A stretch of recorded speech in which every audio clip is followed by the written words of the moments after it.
Go ahead, John. Hi. Hi. Yeah. The Bay Area, how's housing in the Bay Area? That's Jim's question. It's insane. It's astronomical, and where I live in Oakland, it's kind of a ground zero for all the problems coming together. The astronomical cost of living, our unresolved, unequal society, our ethnic tensions. Oakland has an interesting ethnic mix. It's 26% white, 26% black, 26% Hispanic, and probably the other 22% are probably Asian, many East Asian or other Asian groups. So you have really quite an ethnic mix, plus a large amount of immigration. But with the inequality, the huge class problems that we're having a lot of these entitled little tech monsters coming from high-priced San Francisco to Oakland. Well, they save a couple $1,000s a month in rent. How nice. And they're still 20 minutes away from work if they go into work. But that means that the average person in Oakland cannot keep up with the astronomical rents. And it's causing basically the murder rate to go up 120% in 2 years. We've wiped out all the gains we've made in lowering the murder rate here. I hear gunfire twice a week, at least, sometimes twice a day, in my neighborhood. And I own my own home. People driving like maniacs. I mean, I'm always almost getting in crashes with people because they don't, what's a red light? What's a stop sign? What's a speed limit of 35? I want to do 80. It's just insane. And so this whole concatenation of inequality and unresolved, ethnic and social problems is really come home to roost in the Bay Area, particularly where I live in Oakland, California. And it's really the quality, the cost of my home, which I bought during the Great Recession in 2009 for $230,000. My home is now $700,000. And my neighborhood, the quality of life is much lower than it was 12 years ago when I bought the house. So we're in this very strange matrix of hyperinflation for housing and other essentials, and yet a complete the beginning of an implosion, really, of quality of life. And it's really got me very, very depressed and very very anxious, frankly. Sad. Well, okay, John, I'm going to send you a cheesecake. But I want you to talk about art. All right. All of us have some background in art, but you said you're a visual artist. What kind of work do you do?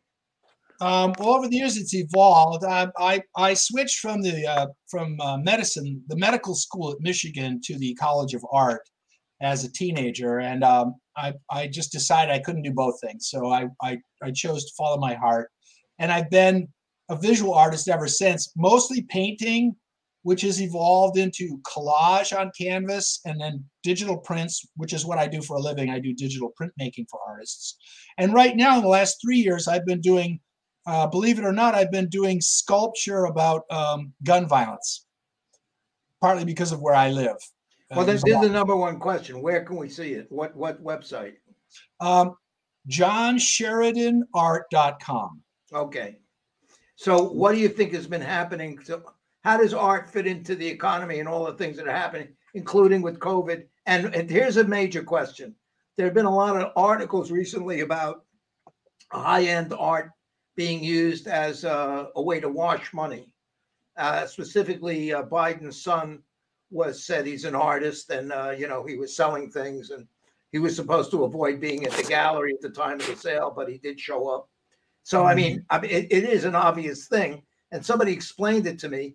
Somebody buys a painting for, let's be moderate, $80,000, and then the artist gets the $80,000, but it's the owner of the art can donate it because he got it reappraised for $2.5 million.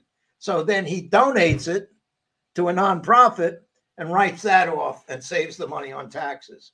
So it's manipulating, that kind of a thing. Well, you running into that? Well, let me add. Let John talk first. Let John, and then we'll go to you, Alex. All right. Yeah, a local, not Alex, Jim, a local journalist named Sam Lefebvre just wrote a very, very interesting article about how the board members of the San Francisco Museum of Modern Art do exactly what you're talking about through what they call fractional giving. And they may have, let's say they've got a Diebenkorn or a Fischl or a Basquiat or something. Well, Basquiat would be very expensive, but let's say they've got $1 million painting. That's pretty effectively agreed to be worth $1 million. What they will do is they'll donate 10% of that to the Museum of Modern Art. And what that means is the Museum of Modern Art gets to ballyhoo this in a PR. They have the right to exhibit it 10% of the year, since they own 10% of the work. But the owner gets to write off of that $1 million, or let's say it's $10 million. If it's a $10 million painting, they get to write off $1 million off of their income every year and save that in taxes. And the painting probably is just going to sit right over their couch or in their vault or whatever. This has become a very, very, very common tax dodge for rich collectors. They're using their collection for passive, essentially passive income. They're not doing anything. They're pushing some pixels around, and they get, $100,000, $1 million, $10 million off of their tax bill every year because they've donated some portion of this work that basically is never going to leave their possession, or very rarely. And very cynical, extremely cynical in the upper classes. There's also evidently a lot of insider trading. People will form consortia to invest in, to buy a work of art, to then sell it for profit. But evidently within the consortia, or within the it's almost like a real estate investment trust, except for art, they can evidently avoid taxation by selling it and buying it among themselves, the people in the consortium. And they can avoid evidently, capital gains or some sort of a income tax by doing this. So there's a lot of in the upper classes, there's becoming a real lot of little schemes, tax dodges, where they don't really have to do anything, and yet they're gaining either income from it, or they can use the work as collateral for loans, or they can give these fractional gifts, and then they can knock $1 million off of their income as far as taxation is concerned. Extreme cynicism of the art market, but it's at the very, very top. The rest of us hoi polloi, the sewer rats who actually make the art and things like this, we see absolutely nothing of that, which is part of what's led me to create a structure that we can talk about in a minute, unless somebody wants to comment otherwise. Well, I'm ready to give a bid on the statue, whatever it is, as long as you can get it appraised for 10 times that value. Exactly. Well, John, I wanted to tie you in on one other thing, because you said you've been doing prints, you've been working for 10, 20, 30 artists, 100 artists, I don't know how many, but you're from 1,000. So you're very familiar with the industry and how these people are doing and where they're going for income. Depending upon the type of art they're doing, are they going for coffee table books, or what are they doing? What's the profit? What's the business? Yeah. The level, the strata of artists whom I work with, and I don't work with all strata of artists. I don't really work with the blue chip people, because they're all about everything with those type of people is about the prestige. So every service that they use has to be blue chip. Every consultant they work with has to be blue chip, all this stuff. So they have this little the strata that they have to work within in order to keep their prestige, because they're selling it to the obscenely rich, who also, of course, are whether they're nouveau or whether they're old money, they're all about They're all about the name and about how the appearance of it and all this shit. I'm working really with working artists and people. I have not raised my printing rates in 15 years, partly because of the Great Recession. I knew as an act of solidarity with, as it were, a kind of working solidarity. I kept my prices the same as I did in 2009 and 10 and 8, partly because I knew that with the Great Recession, which hit here, it just absolutely wiped people out. That's how I was able to buy my home. Someone lost it in the Great Recession. But I've kept my rates low because I know artists as workers in this society take it on the chin. And so I've tried to keep my prices really low so that artists can continue to afford to use my services to make prints. And if they make prints, then perhaps they can sell them and make some money, and then they would make more prints. So but that art fairs, capitalism in the reasonable way that capitalism in its in its sort of propagandistic argument is meant to be. It's like you do a service and you raise the amount that you have to sell it for, and you keep that for yourself in order to live, not to make a killing. So, and that's been my MO for the 15 years that I've been a printmaker. I try to sell my stuff for my services for as little as I can, not the normal capitalist thing of what's the absolute maximum I can sell everything for. Okay, that's good. But what is the market that your clients, these thousands of people, are they selling them at art fairs or what? Yeah, art fairs very, very common, very, very common. A lot of people sell online these days. They'll sell on these online stores like Etsy, particularly is a very, very common one. As an example, where you form an account, you put your work up, it shows up on searches for various kinds of things, and people will also sell their work even on, believe it or not, on Amazon.com in their collectibles section. Amazon, last I looked, doesn't have an art section, but they have a collectibles section, and people do sell a lot of their art on things online, even on eBay. People auction their art on eBay, and so there's very many online sources that people are using, as well as their own developed collector base. The thing about prints is that they're obviously much less expensive than an original painting, and that people can obviously show the different price points. But you can run a limited edition too. Absolutely. With digital printing, that's become less of an issue because limited runs used to be technologically based. One of the reasons that you would have a run of, maybe Rembrandt might have in his era, might have had an edition of, a large edition might be 100. Well, that's because the prints would wear out, the plates would wear out with continuous. Digital, you can make 1 million and it's just as good. The last print's just as good as the first. So the idea of the preciosity or the edition concept is more of a European concept that was based in technology that is no longer really relevant to most people. So many people don't have editions. There are open editions for everything because it's just not as pressing an issue, particularly in America, where Americans are not by and large connoisseurs of anything except money. They know a lot about money, or they want to make money. But you talk about art. I love art. I can't talk. I don't have anybody to talk to out here. I know, but I know you're running down Americans on. That's embarrassing. Americans know so much about drive-through hamburgers. I mean, come on. There's In-N-Out, Burger King, McDonald's, and Wendy's, and there used to be the White Castle. We're experts on that. They know a lot about a lot, just not a lot about art. That's right. You're right. Maybe in I understand. York, I think it's different. I understand. Okay, now we're going to go to Jim for a second, or a little bit. Not a second. I guarantee it'll be more than a second, and then we'll come back to you about the statues. Go ahead, Jim.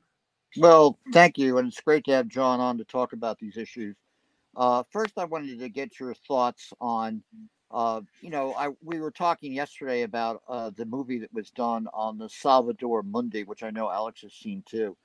This Lost Leonardo that two very savvy buyers bought in New Orleans for about, I think, $1,100. And then it became the most expensive painting ever sold in auction for $450 million at Christie, bought by, of all people, Mohammed bin Salman, MBS, who decided to use it for his own publicity purposes. And in that movie, they had a remarkable intersection of, capital and art and aesthetics, when they had the whole example of Jean-Jacques Bouvier, who has this whole concept of free porting, where they basically cart art into Geneva or other places in the world, Singapore, Luxembourg, and it allows people to evade tax evasions and essentially take stolen art from Syria or anywhere around the world and cart it and use it and put it into these warehouses where essentially they have no oversight.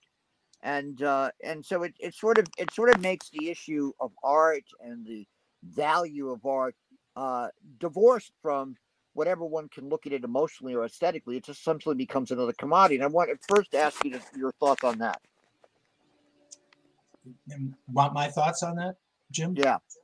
Yeah, I mean, I wasn't aware, although it sounds totally logical, of what you mentioned about the free porting of art, because I know that the market in stolen art has just been astronomical, especially with all of the wars and the dislocations of things, and also archaeology itself has increased astronomically in the last 30 or 40 years. They're finding so many more things that used to be buried for 2 or 3 or 4 or 5,000 years. Now they're coming out of the ground, and not all of them are being sold on the up and up or donated to your local museum at all. But this is the funny thing about it is that what you were talking about is something rocketing Salvador Mundi, which I studied very, very closely because it was on display in San Francisco for about 3 days, and I specifically looked at it extremely carefully, more carefully even than I normally look at it. Just to see what I could tell about it as a work of art, and at whatever restoration I could tell that they had done. It's a pretty impressive painting. It's really quite good, but they've done enormous amount of restoration on it. In fact, if you see what it looked like before they restored it, they basically had to take a whole painting off of it to get to what you see now. I mean, it's a night and day over painting. And most Leonardos are overpainted, so that's not at all unusual. But I can't attest to whether it's a Leonardo or not. It is a very good painting. That's really good.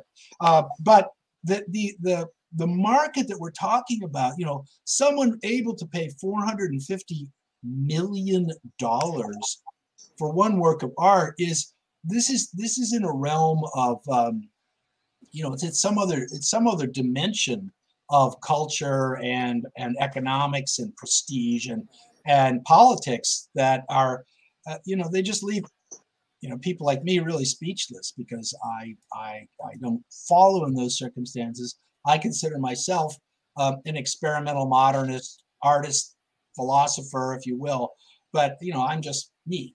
I'm just one person. I don't represent huge consortia of investors like these people do. And you really are talking about this sort of astronomical, or I'm sure stratospheric kind of art market that's really for very, very, very few people, and the rest of us just kind of read stories about it. Now, another issue that comes up, and you can talk a little bit about how you decided to do this project, is the attitude in the United States toward state subsidizing of art. You compare it to Europe. We know that there's complete different policy, certainly in broadcasting. The BBC was a state-owned entity to start with. But then, of course, you have such things as the Ministry of Culture in France. Or in England, there's arts councils throughout the whole society that sponsor art. Although this, of course, has changed with recent years, particularly after the recession of 2008, 2009. But all throughout Europe, there are all sorts of examples of this. And then we constantly have these fights all the time about the National Endowment of the Arts, the National Endowment of the Humanities, the politicization of state-funded art. I can think of the ridiculous fights over the Nick Serrano's art, the Piss Christ The Piss art. Christ. And just tell me how that sort of played a role, your thoughts on it, and how it played a role for you to do what you were doing now in Oakland. Sure, sure. Well, for instance, Finland, the government of Finland spends $91 per capita on art per year for their citizens, subsidizing gallery shows and opera and performances and art exhibits and all kinds of stuff. That's $91 per citizen. The United States spends $6 per person per year, but the US government subsidizing art in America. And that one figure alone tells you a lot about the priority that art has in the American government and probably in the society itself to a certain extent. Americans have ultimately very little interest in art, and certainly in subsidizing it. The state of California, for instance, where I live, the California Arts Council spends 24 cents per capita per year on art. So the governmental, the institutional support for art as a cultural phenomenon, as a platform, a base for art to exist, it's really for all intents and purposes, it's non-existent in this country.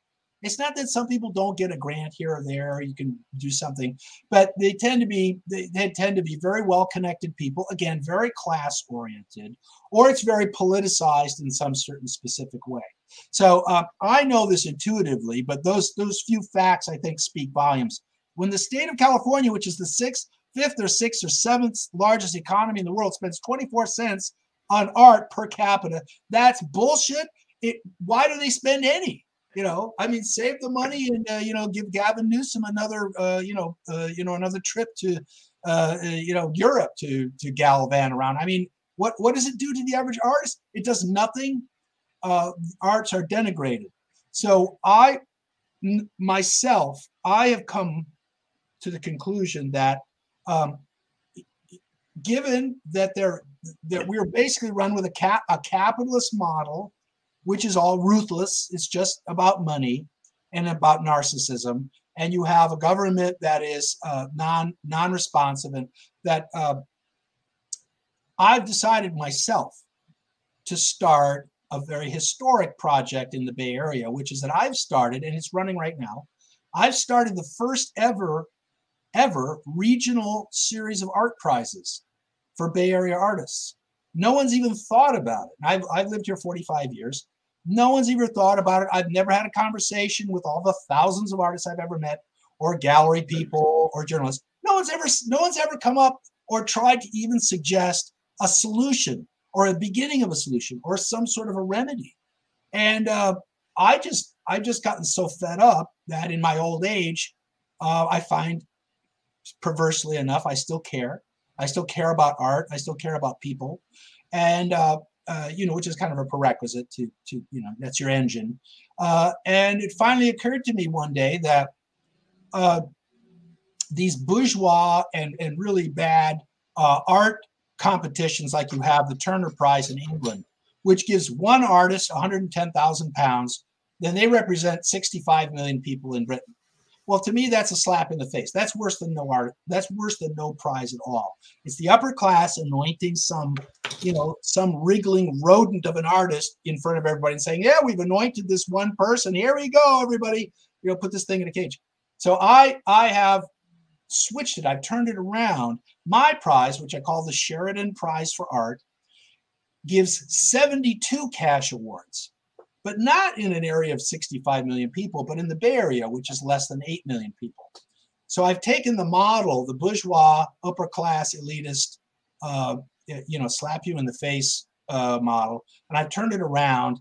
And with my own money, I'm running a prize that gives up to 72 different cash awards. It's not a lot of money. It's between $500 and $100 to 72 different artists. because I realize that between the capitalist model and the non-existent state model, someone's got to start to build an art infrastructure. So that's what this prize is. Actually, it's a form of infrastructure that can go on next year. I'll have another one the year after that, and the year after that, and hopefully I can build a focus that doesn't exist, an opportunity for artists that's open to everybody, very inexpensively, $10 a piece. Incarcerated artists can participate for free, and give different groups of art and artists prizes, and hopefully begin to build an awareness that, you know, art needs. It doesn't need to be controlled by the state. It doesn't need to be dictated by morality, but it needs some sort of a place to be that's not just in my head or your head, or you know, it's some sort of non-existent space. And we need some place. So that's what I've done. I've created the first ever regional series of art prizes in the Bay Area. All right, and you're listening to Going Wild News. We're talking with John Sheridan, who is an artist, an activist in the Bay Area. I'm joined on the air with Ken Aaron in California, Michael Jankowicz, Dennis Goldstein, Alex Staphyropoulos, and myself, Jim Dingman in New York. And finally, before I turn it over to everybody else, you know, you have the conservatives making a big deal about the WPA. When the WPA essentially funded art. And their argument all the time is, well, you know, like, why should we waste our money? Because nothing of possible good came out of it. What artists came out of it? And of course, we know that it was essential for all the arts in the United States, not only fine art, but literature, theater, everything, dance, to come and thrive after it was done. But what's your general take on these kind of arguments made about this? And of course, their argument is, let's depend on the private sources. Well, the private sources have increasingly withdrawn from funding, although they will fund these big, huge, mega operations. But when it comes to having a impact on counties in the United States, what really struck me is even the Trump NEA head, in her discussions in front of the Congress, made a point about how they've distributed money down to the masses. They were talking about such programs as Creative Choice, which is a program designed for veterans, and another program that was essentially designed to supply funding for arts to Native Americans in the communities. But, you know, so you're acting as your own self to do this. But what do you think about these general attitudes towards art funding in general that we see?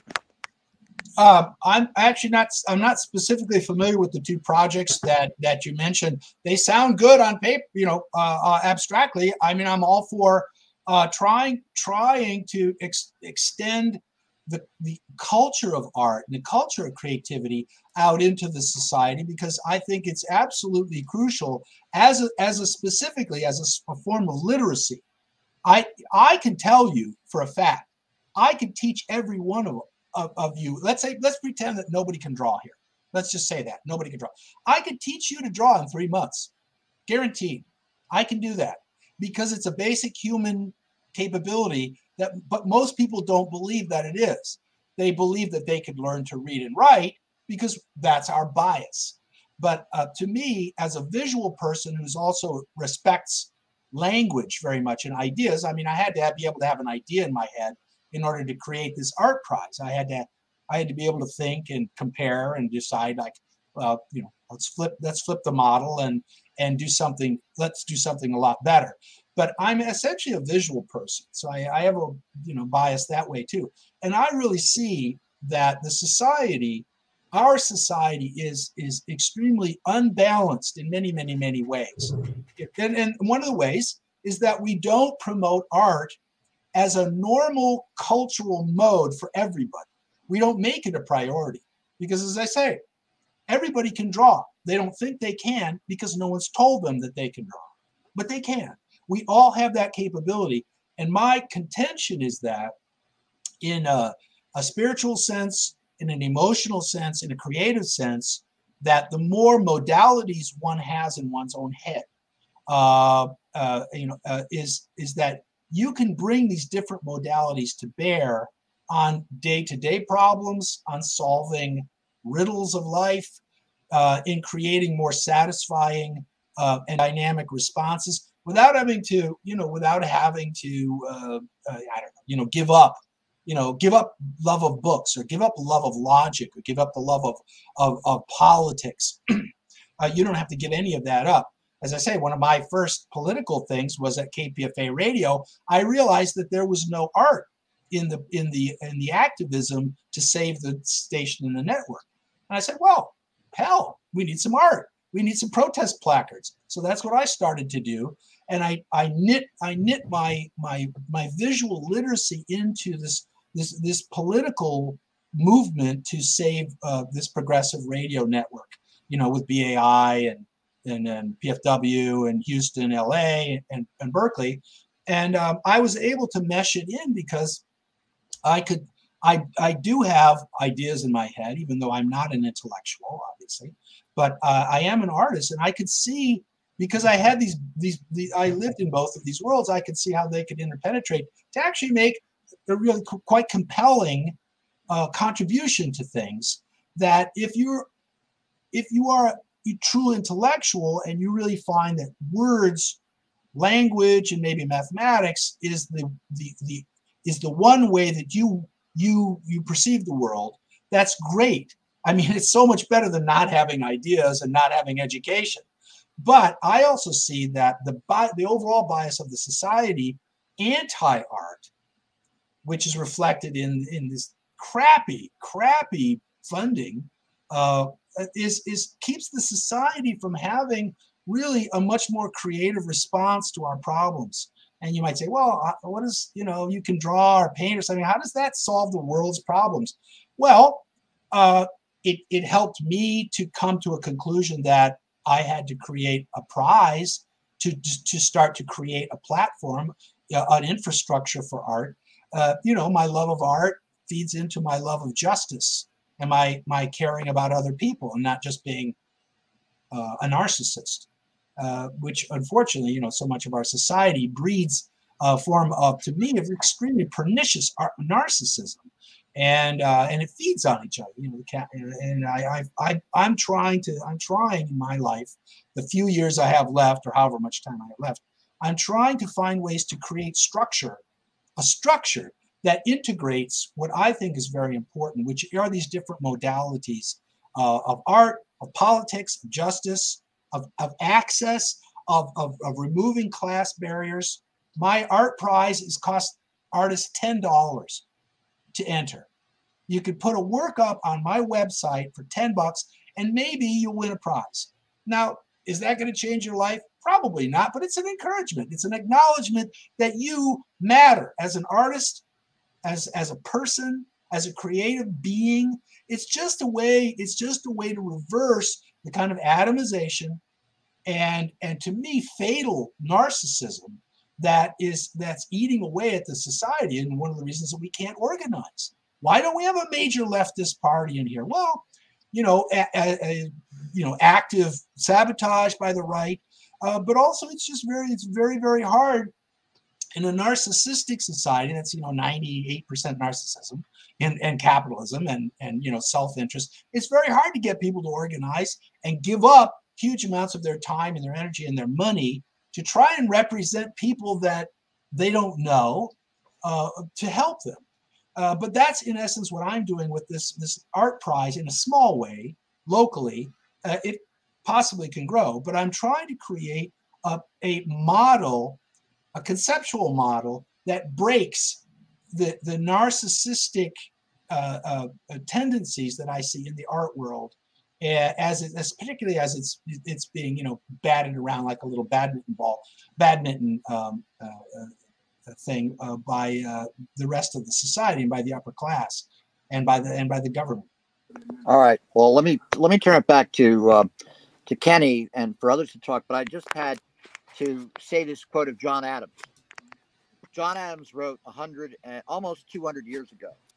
I must study politics and war that my sons may have liberty to study mathematics, philosophy, and commerce, so that their children in turn may have the right and privilege to study painting, poetry, and music. That's John Adams.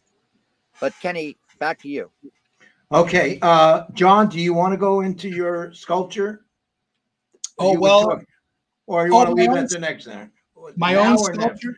My Yeah, own now. sculpture. Yeah. Did you want to present that or not? Oh, well, I could tell you a little bit about it.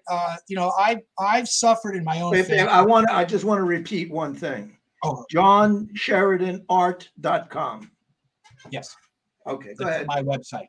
And the art prize is SheridanPrizeForArt.com. Okay. And that's also something that people can visit, and they can see what I'm trying to do for artists in the Bay Area to raise them up to a you know higher than homeless people are considered around here. You know, it's just not a lot of respect here. You know, lip service, but not real respect. My own artwork is the sculpture that I'm doing now is that I have a moral revulsion to the massive proliferation of guns in the society, to the killings in my own family. I've suffered terribly. My family has suffered from gun violence. You know, I won't go into it. It's graphically horrific. So I have personal experience with it. Relatedly, where I live in Oakland, I had a horrifying double murder of a 15 and a 16-year-old girl who were murdered. They were shot down, left to die in the street in front of my house a few years ago. I think that has spurred me on to creating sculpture, where I'm using models. Basically, I'm using GI Joes and Barbies and models of guns, and I'm proliferating like huge amounts of them together to create narratives, or at least snapshots, that give you a sense that we have a lot of killing power in our society and not a lot of wisdom. And so that's basically where my art is coming from, is that we really need to get back to being a peace-loving people. Not that we ever have been, but there was some movement in that direction. Nowadays, it's like, well, you don't know who you're talking to. Where I live, you don't ever get in an argument with anybody because you're afraid. Oh, there's my website. You're afraid that they might just shoot your ass over nothing, and because it's happened. And yeah. Oh, also, yeah, if people buy prints of my sculpture, I donate a portion of it to a gun violence prevention program in my city of Oakland called Ceasefire. But there's you can see some of these. Tell us about these four. Sure. Well, this one is the one on the far left is it's an anti-militaristic violence piece. It's a GI Joe carrying a gun, and he's being hit with a blast of $100 bills. And so I'm trying to talk about the waste in terms of huge amounts of resources for art,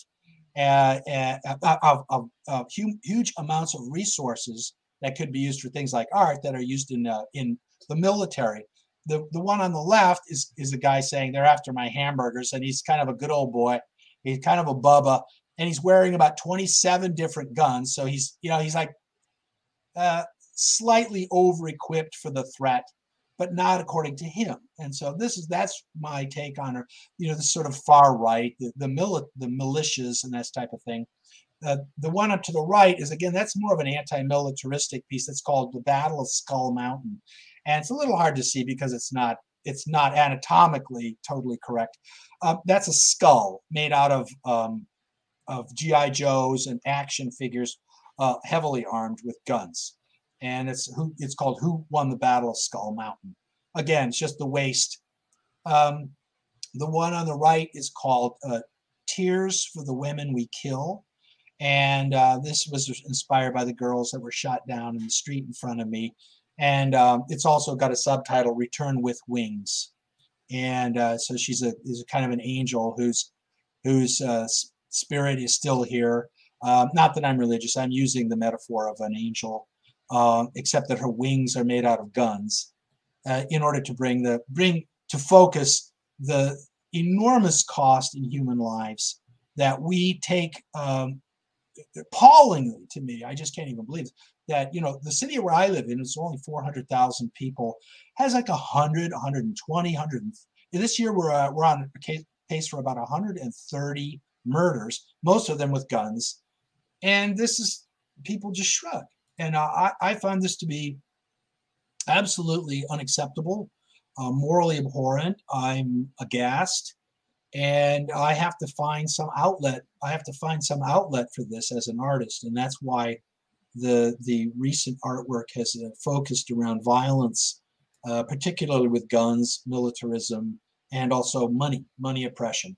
So, Okay, well, thank you very, very much. So we really enjoyed having you, and I'm sure we're going to have you back many Thanks. times.